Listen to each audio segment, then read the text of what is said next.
బ్రెయిన్లో కణితులు ఉంటాయి కదా, అంటే మెదడుకు సంబంధించిన కణితులు ఫామ్ అయినా కూడా వాళ్ళలో పక్షవాతం వచ్చే అవకాశాలు ఉన్నాయి.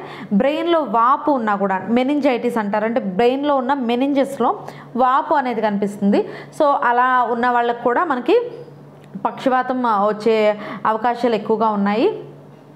సో బ్రెయిన్కి మల్టిపుల్ స్క్లిరోసిస్ అంటే బ్రెయిన్కి ఏదైనా దెబ్బ తగిలినా అలాంటి వాళ్ళలో కూడా పక్షవాతం వచ్చే అవకాశాలు ఉన్నాయి. అంటే రకరకాల కారణాల వల్ల పక్షవాతం అయితే వస్తుంది ఫ్రెండ్స్.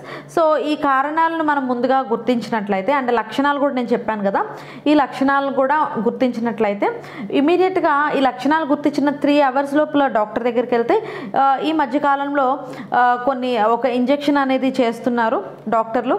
ఆ ఇంజెక్షన్ వల్ల ఒక్కసారి కనుక బ్రెయిన్లో ఉన్న న్యూరాన్స్ దెబ్బతింటే కనుక అవి మరలా తిరిగి అవి రీగెయిన్ అవ్వడం కష్టం. కాబట్టి అది కోల్పోకుండా ఈ ఇంజెక్షన్ చేయడం ద్వారా 3 గంటల లోపలే కనుక వెళ్తే కనుక 50% ఆఫ్ పేషెంట్స్ అందరూ కూడా అంటే వాళ్ళకున్న లక్షణాల నుంచి వాళ్ళు రికవర్ అవుతున్నారు. అంటే కాళ్ళు పడిపోయినా, చెయ్యి పడిపోయినా, పక్షవాతం వచ్చి మూతి వంకర తిరిగిపోయినా, ముఖం వంకర తిరిగినా అదంతా కూడా మళ్ళీ నార్మల్ స్టేజ్కి వస్తుంది వితిన్ 3 hours టైంలో కనుక డాక్టర్ దగ్గరికి వెళ్తే.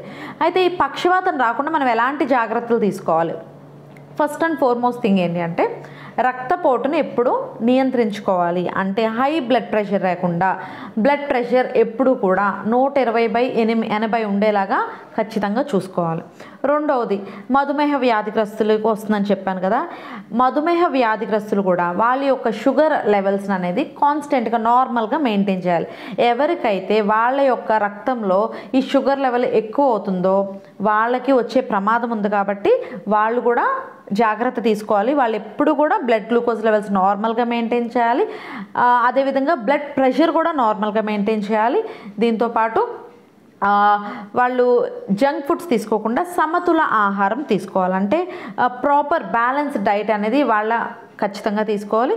రెగ్యులర్ ఫిజికల్ యాక్టివిటీ అంటే వాళ్ళు వ్యాయామం అనేది ఖచ్చితంగా ప్రతిరోజు చేస్తుండాలి. వ్యాయామం చేయాలి, బ్లడ్ ప్రెషర్ని అదుపులో ఉంచుకోవాలి, షుగర్ లెవెల్ పెరగకుండా దాన్ని నియంత్రించుకోవాలి, సమతుల్య ఆహారం తీసుకోవాలి.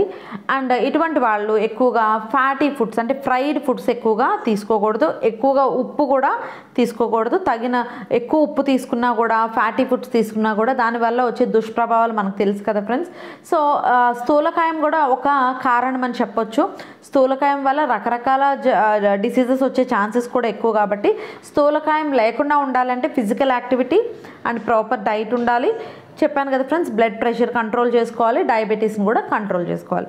ఈ జాగ్రత్తలు కనుక ప్రతిరోజు మీ డైలీ లైఫ్లో ఫాలో అయినట్లయితే పక్షవాతం అనేది రాకుండా నివారించవచ్చు. ఈ వీడియో ద్వారా ఒక మంచి ఇన్ఫర్మేషన్ మీకు అందింది అనుకుంటున్నాను ఫ్రెండ్స్. మీకు నచ్చినట్లయితే లైక్ చేయండి.